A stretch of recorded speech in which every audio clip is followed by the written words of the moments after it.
Activision am nañu mbégte ñëwaat ci seen beneen numéro Actu Santé tey nag ñu am mbégte bu baax a baax dalal ki nga xamante ne nii moo di docteur Omar Konaté médecin généraliste fee ca clinique Kër Marie nekk ca Liberté 6 extension tey nag ñu fas yéene waxtaanee wàllu wér-gu-yaram docteur maa ngi lay bàyyi nga nuyoo ko internetu Activision. waaw jërëjëf Madjiguène maa ngi lay fay di nuyu internautes yi bu surtout ñi nga xam ne ñoom ñoo tàmm suivre Activision j'espère que émission bi dina am impact. incha allah voilà merci beaucoup. d'accord kon nag tey dañuy waxtaanee feebar bi nga xamante ne nii moo di diabète di feebaru suukar docteur tey jii nii boo ñu doon expliquer li nga xamante ne nii moo di diabète naka nga yow naka lay doon. waaw suñu wax ci diabète dafa nekk une question d'actualité parce que léegi diabète dafa bare te dafa bare tamit ay complications. Donc c'est très bien, c'est très normal donc ñu wax ci pour ñu définir diabète, pour répondre à cette question, diabète donc feebar boo xam ne dafay laal benn organe bu ñuy wax pancréas. Donc su laalee pancréas bi donc day am lu ñuy wax problème insuline. Donc problème insuline boobu moom mooy tax ba suukar bi donc loolu dafay yéeg ci deret bi suukar bi su yéegee donc ci deret bi day dem ci ay taux yoo xam ne c'est supérieur à 1 gramme 20 am na ñoo xam ne yenn labo yoo xam ne dinañ la wax 1 gramme 10 donc diabète donc suukar bi su yéegee rek donc dañuy en ce moment là donc dafay am ay manifestations. Toujours donc pour définir diabète mënuñu wax rek suukar bi dafa yéeg ñu yem foofu am na ñaari forme diabète lu ñuy wax diabète de type 1 ak diabète de type 2. Diabète de type 1 en général diabète boo xam ne dafay laal surtout ay xale diabètu xale lay nekk donc nit ki toujours day am moins de 30 ans. En général ñoo xam ne du ñu am yaram noonu ay nit yu sew nañu du ñu am yaram noonu contrairement ak diabète de type 2 diabète boo xam ne si mag ñi lay gën a manifester te su ñëwee en général day nekk si ay nit yoo xam ne seen âge ëpp na 30 ans te et puis day nekk si nit yoo xam ne donc dañu xaw a am yaram. Donc noonu la ñuy définir donc diabète. donc léegi naka lay manifesté woo ci nit ki li nga xamante ni moo di jàngoro diabète bi. waaw jàngoro diabète manifestation mun nañ ko tënk mun nañ ko résumer ci benn lu ñuy wax syndrome bi moom la ñuy wax syndrome cardinal. Cardinal comme 4 dafay manifesté wu donc essentiellement par 4 signes. moom la ñuy wax ne le syndrome cardinal donc polyuro polydipsie polyphagie et parfois amaigrissement. Donc polyuro c'est-à-dire nit ki day tuur ndox lu bëri day saw lu bëri. Polydipsie comme que nit ki day saw lu bëri tout le temps dafay mar donc day naan ndox lu bëri. Polyphagie c'est-à-dire nit ki dafay lekk. Tout le temps dafay am envie di lekk day am envie lekk te paradoxalement loolu mooy quatrième signe bi dafay amaigrir donc polyuro polydipsie polyphagie ak amaigrissement essentiellement donc yooyu mooy ñeenti signes yi nga xam ne donc noonu la diabète donc di manifesté wu. Que ce soit ci diabète de type 1 bi ou bien que ce soit ci diabète donc de type 2 bi. complications yi nga xamante ne ni diabète am na ko. Complications yi bare na mais pour ñu bañ pour ñu mun ko résumer le plus souvent diabète dafay laal li nga xam ne ay lu ñuy wax ay organes nobles donc mun na laal cœur bi donc mu joxe ce qu'on appelle une coronaropathie donc dafay laal cœur bi wala laal vaisseau yi nga xam ne ñoom ñooy andi deret bi donc ci cœur bi loolu benn partie bi la en ce moment là cœur bi ci touché mun na andi ay éléments yoo xam ne ay complications yu mel ni par exemple ay insuffisance cardiaque mun na manifester par ay insuffisance cardiaque insuffisance coronarienne c'est-à-dire deret bi du yegsi bu baax ci cœur bi mun na toucher également nerf kii rein yi bu fekkee ñëw na ci côté rein yi c'est en ce moment-là nañuy am ay problèmes rénal comme après mun na entraîner ce qu'on appelle une insuffisance rénale bu fekkee par exemple dafa laal beneen élément mooy vaisseau yi par exemple donc mun nañu am une atteinte donc vasculaire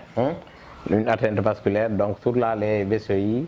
mun na laal vaisseau yu mag yi comme mun na laal vaisseau yu ndaw yi donc suy laal vaisseau yu ndaw yi moom moo gën a dangereux parce que en ce moment là par exemple soo seetee ay vaisseau yu mel ni vaisseau yi nga xam ne ñoom ñoo nekk ci tànk yi su laalee mun na boucher vaisseau yi te su boucher vaisseau yooyu mun na andi donc yeneen problème loolu mun na entraîner par exemple une amputation donc du pied am na tamit beneen complication boo xam ne tamit c'est très fréquent moom mooy les complications infectieuses donc diabète ñi diabétiques yi ils sont sujets donc à des infections facilement donc yenn infections yi daf leen di dugg parce que tout simplement seen immunité li nga xam ne seen système de défense li nga xam ne moom moo leen di protéger donc loolu dafay wàññeeku donc loolu su wàññeekuwee rek donc ils sont sujets donc à des infections donc sànq maa ngi waxu atteinte vasculaire yi nga xam ne vaisseau yu ndaw yi ba nga xam ne que ne mun na entraîner ñu dagg tànk yi loolu tamit bu fekkee dafa combiner tamit ak yenn infection yi mu am atteinte vasculaire après affaire bi infecté donc loolu dafay gën a gaawal système bi donc dañuy gën a gaaw a dagg tànk bi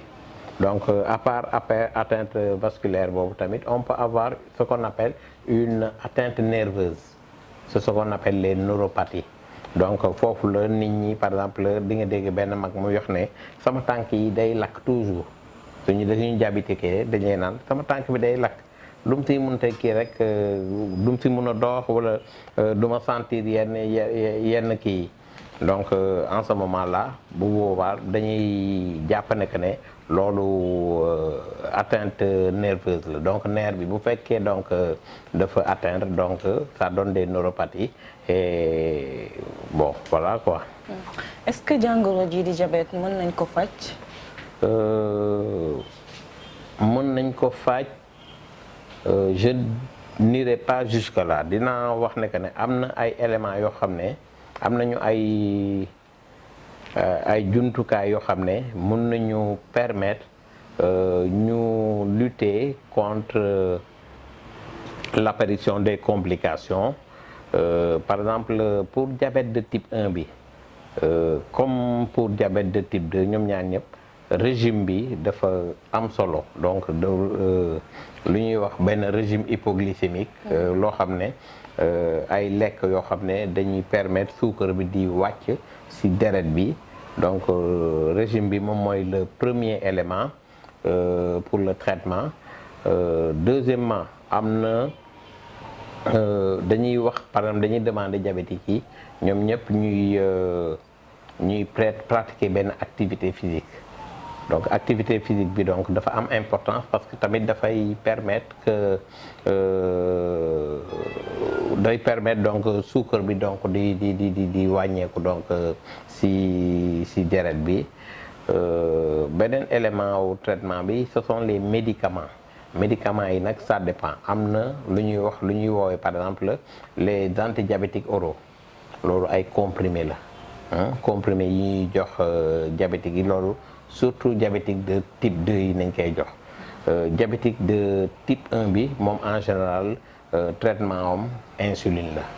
mais am na diabète de type 2 am na foo xam ne soo fa tolluwee les gens sont obligés donc de vous donner de jox la insuline bi donc pour mun a compléter donc traitement bi. docteur donc yan aliment la kii nga xamante ne nii dafa yor jàngoro yi diabète war a lekk ak yi nga xamante ne nii war na ko bañ a jël comme alimentation. Donc xam nga diabétique pour son régime alimentaire dañ koy on appelle ça un régime hypoglycémique ou bien hypocalorique. Donc lekk yi nga xam ne yëpp dañuy xaw a yéegal suukar bi du ñu wax ne que ne daf koy éliminer mais daf koy wàññi bu baax loolu lu ci gën a bare suukar yi la ay farine ay ceeb ay mburu ak yu demee noonu alimentation li nga xam ne moom moo ci gën war a gën a am solo fruits yi la ak légumes nit ñi dinañu la naan bon ñun amuñu les moyens ak yu demee noonu mais ci suñu région yi on a suffisamment de fruits on a des légumes fii yoo xam ne ñi ngi fii mën nañ ko utiliser am nañu ay fruits yoo xam ne ay fruits tropicaux la ñu mi ngi fii niñ koy béyee mi ngi fii en pagaille yoo xam ne nit ñi mën nañ ko utiliser te du leen andil donc benn problème donc du leen andil donc benn complication. donc voilà. naka la nit ki nga xamante ne nii mu ngi yore jàngoro ji nga xamante ne moo di diabète naka la mën a def pour moytu yooyu nga xamante ne nii ñu leen faral di dal. waaw li ngay wax amputation. dañuy am impression que léegi dafa bare. du amputation moom moo bare léegi ñi nga xam ne ñoom ñoo am diabète léegi ñoom ñoo bare comme que léegi ñooñ dañu bare c'est normal taux bi nga xam ne ñi nga xam ne dañuy am yenn complications yi tamit taux boobu tamit dafay augmenter bon pour éviter ko ce sont ce qu'on appelle il faut les mesures hygiéno-diététique nit ki dafa war a set ça c'est la première mesure ku diabétique ku ñàkk diabète tamit yëpp ñoom ñoo ci yem nit da nga war a set deuxièmement bu fekkee nit ki da nga diabétique wax nañ la sa lekk jox nañ la les conseils régime li nga war a lekk ak loo xam ne da nga ko war a moytu soo lekkee li nga xam ne moom nga war a lekk moytu li nga xam ne da nga ko war a moytu y a pas de raison pour nga am ay problème bu fekkee tamit dañ la bindal garab que ce soit insuline bi wala comprimé yi antidiabétique oraux yi nga jël sa traitement comme niñ la ko waxee et puis ngay def surveillance bi niñ ko waree defee nga war nga dem ci say consultation au moment où il faut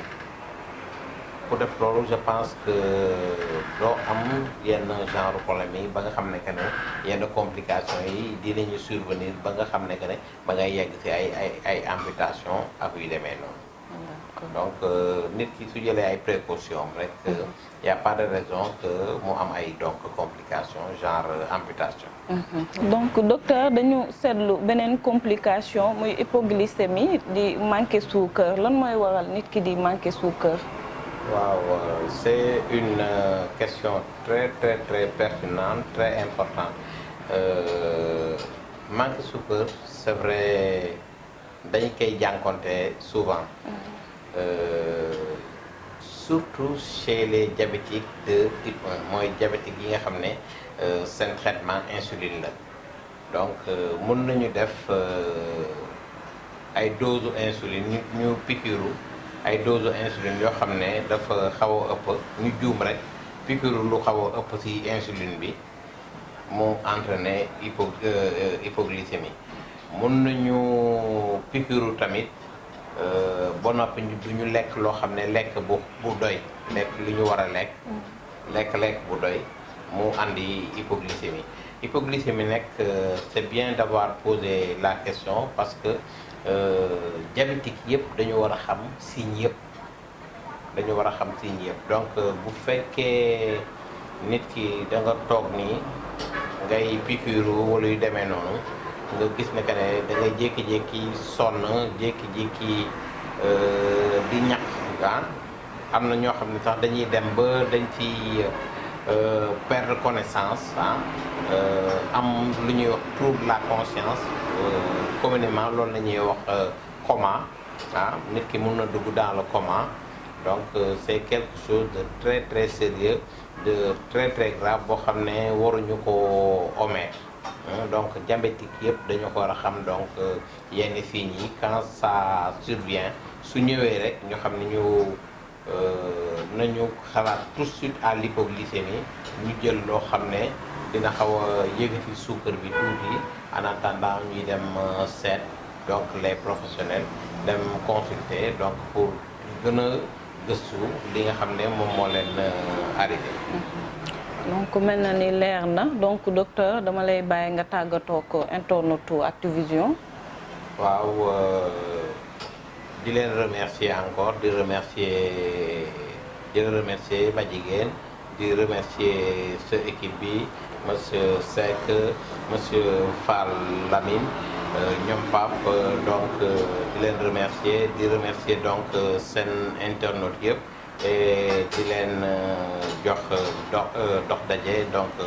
pour yeneen émission et j'espère que li ñu wax fii donc dugg na bu baax te di ngeen ci am njëriñ.